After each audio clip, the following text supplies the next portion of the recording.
Hari ini seperti yang saya sudah post tadi, saya akan berbicara tentang posisi strategis untuk menerima mujizat.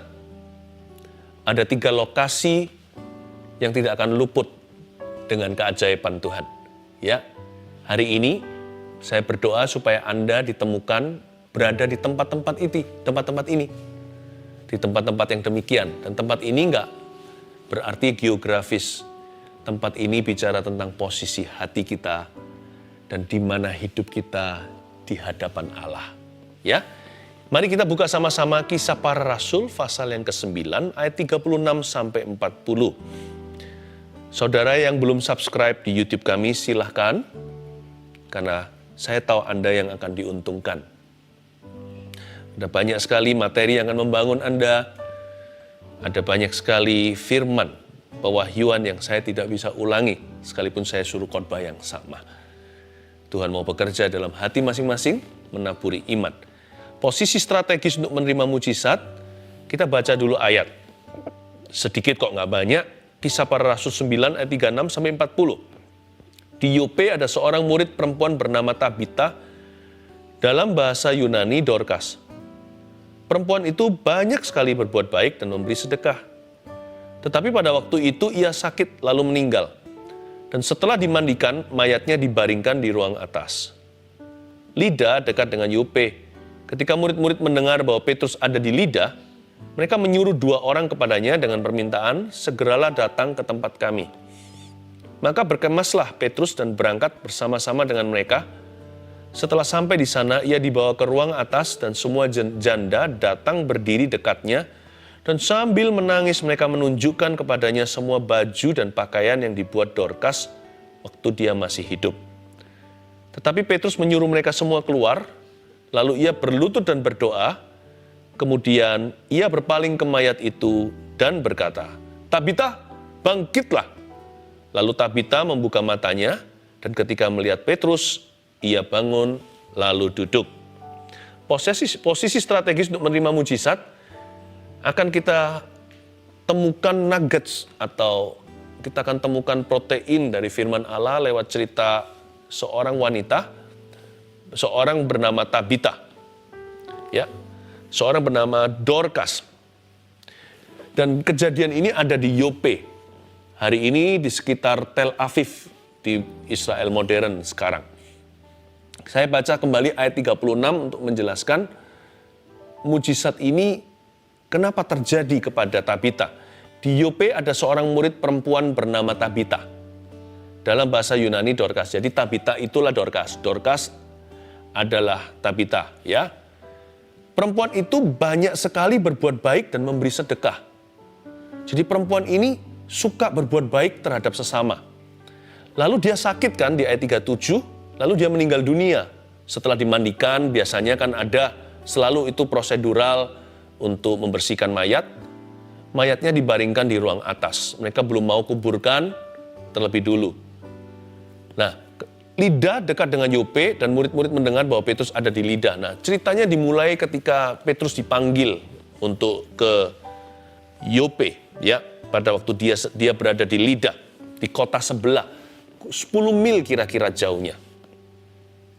Lalu dari semua cerita yang kita baca barusan ini, Dorcas atau Tabita itu dibangkitkan. Jadi ini bukan sekedar kesembuhan ilahi. Ini sebuah mujizat yang tiada duanya, kebangkitan orang mati. Ini nggak bisa dipalsukan dan tidak bisa, ini juga bukan psikis. Ini adalah mujizat yang tak tersangkali. Apakah karena Petrus diurapi? Iya. Tapi coba perhatikan kenapa kasih karunia itu turun atas seorang wanita bernama Tabita. Apa rahasianya? Begini loh, posisi strategis untuk menerima mujizat, itulah Dorcas, kehidupan Dorcas.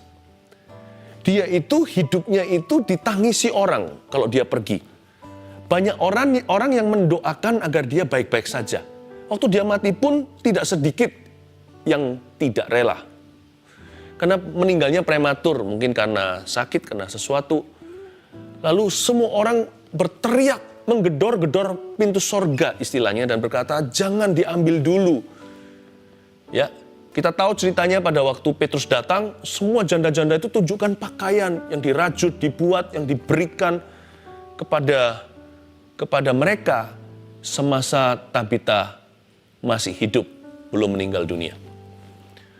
Bayangkan, yang membuat Dorcas itu hidup kembali, namanya orang mati. Nggak mungkin dia bisa berdoa buat dirinya sendiri, apalagi doa buat orang lain. Yang membuat dia itu dibangkitkan, karena perbuatan baiknya sekarang dia tuai pada saat dia sengsara. Banyak orang yang mendoakan. Posisi strategis nomor 1 untuk menerima mujizat. Tulis itu, berbuat baik kepada sesama. Masa berbuat baik itu bisa berujung keajaiban? Masa kita itu bermurah hati kepada seseorang, kita sendiri pun akan mengalami mujizat? Begini ya, kita harus tahu dulu, kulkas untuk simpan daging, lemari untuk pakaian. Jangan salah gunakan kebaikan. Kebaikan tidak boleh kita pakai untuk pencitraan diri. Itu salah, itu egois namanya. Terselubung lagi. Tapi yang satu lagi yang seringkali jadi kesalahan yang cukup umum di seluruh dunia ini adalah orang-orang banyak salah paham mengira kebaikan itu karcis untuk masuk surga. Kalau kita itu baik, amal sosial semoga bisa diterima suatu hari, diterima oleh Allah yang Maha Kuasa. Yang pasti kita orang berdosa. Kebaikan tidak bisa menyuci dosa. Kalau saya di pengadilan, ya kan, lalu saya terbukti ada melakukan sebuah kejahatan, kan nggak bisa setelah itu saya angkat tangan pada hakim dan berkata, mulai hari ini saya janji jadi orang baik. Apakah otomatis kesalahan saya yang lalu terhapuskan? Katakan kalau saya korupsi, atau saya membunuh, atau mencuri, apakah otomatis semua terampuni? Dosa harus ada yang bayar. Masyarakat aja tahu. Kita nggak bisa angkat tangan sama hakim dan berkata, mulai hari ini aku akan sapu bersih seluruh kota ini. Saya akan kunjungi setiap panti jompo, setiap yatim piatu. Nggak bisa begitu. Dosa harus ada yang bayar. Kebaikan tidak bisa bayar dosa. Kebaikan bukan karcis supaya masuk ke sorga. Darah Yesus itulah harganya. Yang mengampuni kita.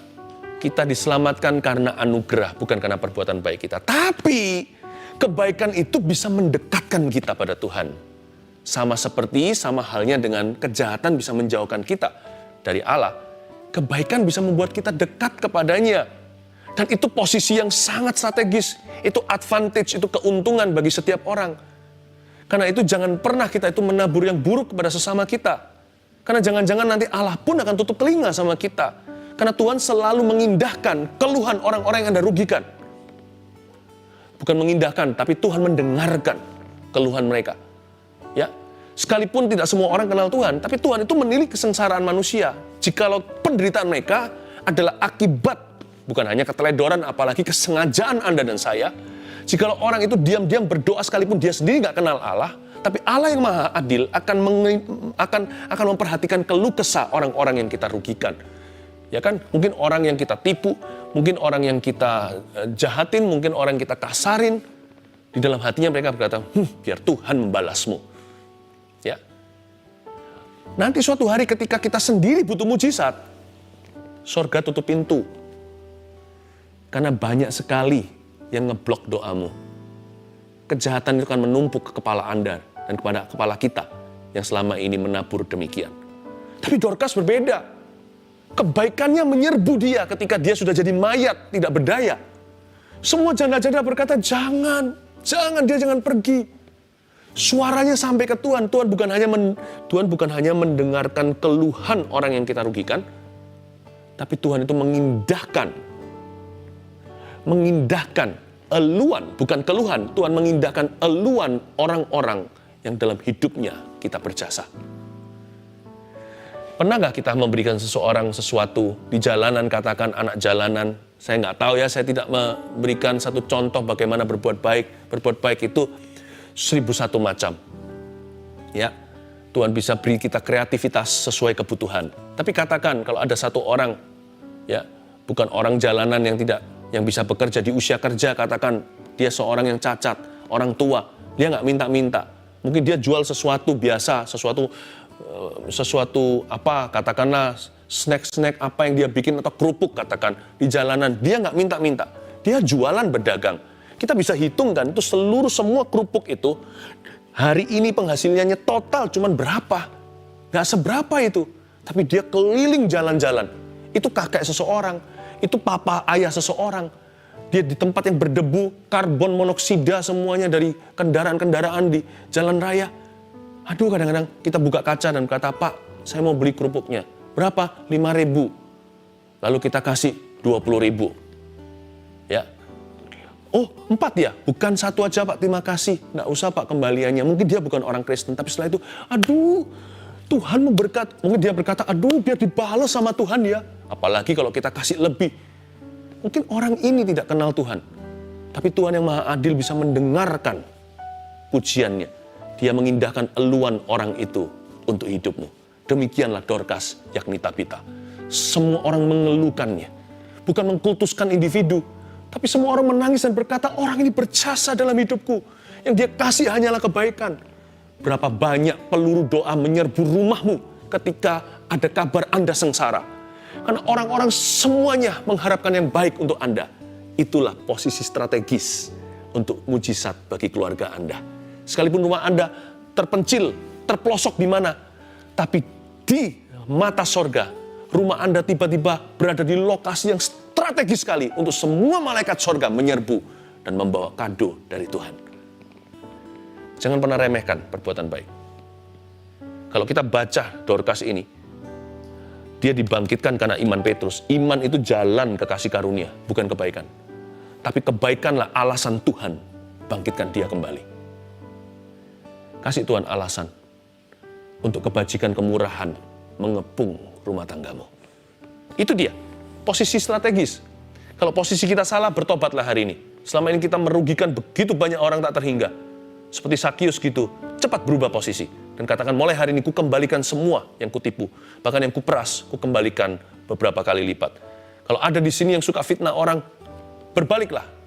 Bertukarlah posisi. Dari orang yang harusnya dimurkai menjadi orang yang diberkati. Dan berkata, ampuni aku, mulai hari ini aku jaga lidahku. Semua yang benar, mulia, adil, kudus, itu yang kuucapkan. Cepat ganti posisi. Ganti tempat. Jangan berada di tempat untuk dimurkai oleh Tuhan. Tapi taruhlah dirimu di tempat, di wilayah menerima dari Allah. Kita lihat yang berikutnya. Lihat ayat 38 ya. Lida dekat dengan Yope. 10 mil tadi saya katakan. Ketika murid-murid mendengar bahwa Petrus ada di Lida, mereka menyuruh 2 orang kepadanya dengan permintaan, segeralah datang ke tempat kami. Nah, ini transisi di ayat 38 ini. Si Dorcas atau Tabita ini beruntung sekali karena dia punya teman-teman yang takut akan Tuhan. Poin kedua, posisi strategis adalah berteman dengan orang-orang yang takut akan Tuhan. Berbahagialah Anda jikalau Anda dan saya punya kawan-kawan yang hidupnya dekat dengan Tuhan. Itu juga harus menjadi kode persahabatan. Sahabat harus saling mendekatkan kepada Tuhan, saling mendorong dalam Kristus. Jauhi pergaulan yang buruk, merusak kebiasaan yang baik. Besi menajamkan besi, orang yang takut akan Tuhan menajamkan orang yang takut akan Tuhan. Posisi itu strategis. Karena ketika Dorcas mati, ada murid-murid yang tahu Petrus berada di kota sebelah di Lida, 10 mil saja jauhnya berjalan dari Yope. Segera mereka memanggil Petrus, kemarilah, lakukan sesuatu untuk Tabita. Bayangkan, kalau Dorcas tidak punya sahabat seperti mereka. Saya jadi ingat cerita lain di Injil. Ada 4 orang turunkan si lumpuh dari lubang atap persis ke depan Yesus. Itu si lumpuh sangat laki. Dia sangat beruntung, sangat hoki punya sahabat seperti mereka berempat. Jangan kelilingi dirimu sendiri dengan orang-orang yang akan menjauhkanmu dari Kristus. Mereka boleh jadi ladang misimu, tapi jangan menjadi teman sepadan. Janganlah berada di bawah kuk yang sama dengan mereka dan nikmati sedap-sedapan orang berdosa. Karena Alkitab berkata, berbahagialah orang jikalau dia tidak duduk bersama dengan pencemooh, dia tidak jalan bersama dengan orang berdosa, tidak mendengar nasihat orang fasik, apa saja yang diperbuatnya pasti berhasil. Karena yang mendukungnya ada banyak. Posisi strategis untuk menerima sebuah mujizat hari ini adalah jikalau Anda berteman dengan orang-orang yang takut akan Tuhan. Kalau tidak banyak di sekelilingmu orang-orang yang takut akan Tuhan, yang bisa menjadi kawan Anda, jadilah orang itu dulu bagi orang lain. Kalau Anda tidak punya sahabat yang demikian, jadilah sahabat yang demikian bagi orang lain terlebih dahulu. Ya, memulai suatu culture yang baru, memulai sebuah komunitas. Tapi saya yakin sudah ada komunitas-komunitas yang baik. Anda bisa bergabung di situ. Kalau belum, saya dorong Anda untuk menemukan segera. Doa sama Tuhan, setelah lewat pandemi ini semua kembali lebih normal, ya, tertanamlah di dalam gereja. Jangan jalan-jalan, karena sorga tidak punya anak jalanan. Tertanamlah. Ya, tidak ada tempat yang sempurna. Teman-teman yang dekat sama Tuhan pun, nggak ada satu pun yang sempurna. Mereka juga bisa mengecewakan kita. Sama halnya dengan kita juga bisa mengecewakan siapa saja. Tapi mari kita menajamkan besi, kita saling menajamkan rohani satu sama lainnya. Ya, kita semakin mendekatkan diri. Ya, kalau salah ya minta maaf, bangkit kembali. Tapi semakin maju dalam Tuhan, kita saling berlomba dalam iman, saling mendorong satu sama lainnya ke arah Kristus. Orang yang berteman dengan orang-orang yang takut akan Tuhan, mujizat, miracles become more likely. Mujizat jadi lebih dekat. Itu dia. Ya, yang terakhir, yang ketiga, posisi strategis apa? Lompat aja langsung ke ayat 40. Tapi Petrus menyuruh mereka keluar. Tentunya Petrus tidak kasar. Petrus berkata, ibu-ibu, silakan di luar dulu, saya mau berdoa.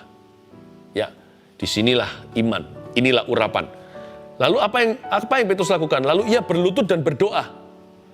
Kemudian ia berpaling ke mayat itu dan berkata, Tabita, bangkitlah. Singkat cerita, Dorcas bangun tadinya mayat. Sesuatu yang glorious, mulia sekali ketika si wanita ini melihat Petrus yang barusan mati ini sekarang hidup kembali.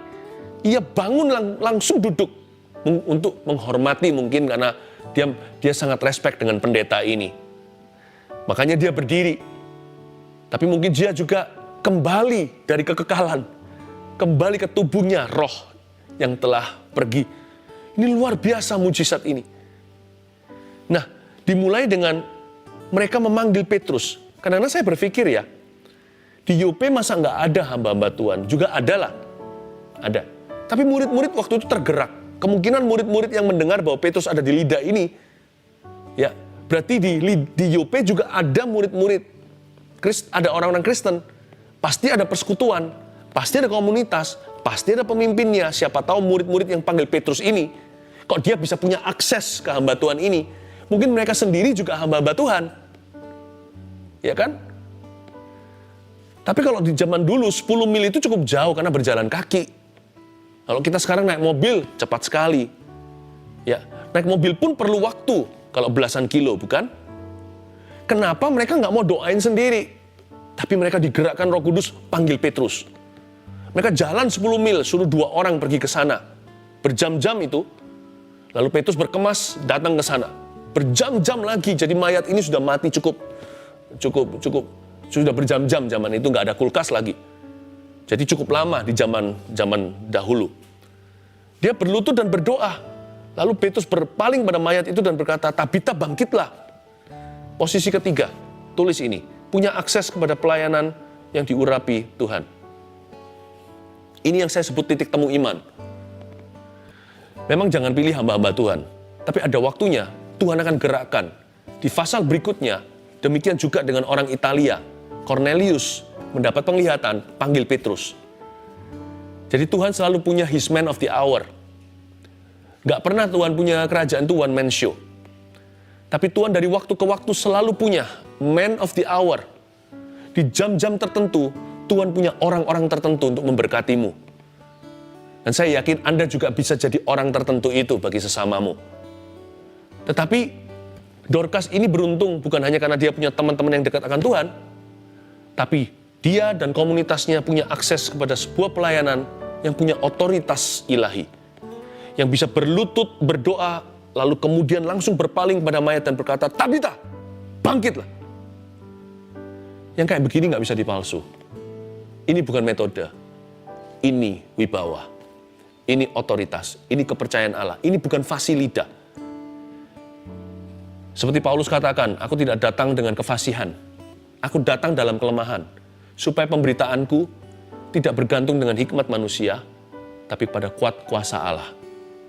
Yang begini, ini bicara tentang sebuah ministry. Dorcas dan kawan-kawannya punya akses kepada pelayanan yang diurapi Tuhan yang saat itu dipimpin oleh Petrus. Yang bayang-bayangnya menyembuhkan orang. Bukan berarti Petrus ini sempurna, tapi he was the man of the hour. Saya bersyukur sekali, lewat saat teduh seperti ini, banyak orang mengalami mujizat. Bukan karena saya, nggak ada hubungannya dengan saya, nggak ada hubungannya dengan kami. Tapi saya percaya ini sebuah ministrinya Tuhan Yesus. Semua tim yang di balik layar ini yang mengusahakan sungguh-sungguh tiap minggu 2 kali yang kita lakukan secara live maksudnya. Kami berdoa, keberhasilannya bukan karena satu orang punya urapan, ini urapan korporat. Tapi saya anggap ini sebuah ministry. Ministry gereja kami, ministry tim ini, sebuah pelayanan yang diurapi oleh Tuhan. Dan banyak orang kesaksian ini, itu, dan sebagainya. Karena itu jangan cepat-cepat check out dari tayangan sekarang ini. Ikuti arus Tuhan ini. Karena ini adalah ministry pelayanan Tuhan Yesus. Tuhan Yesus pernah berkata pada murid-muridnya, jikalau kamu percaya, kamu akan melakukan perkara yang aku lakukan, bahkan lebih besar, karena aku kembali kepada Bapa.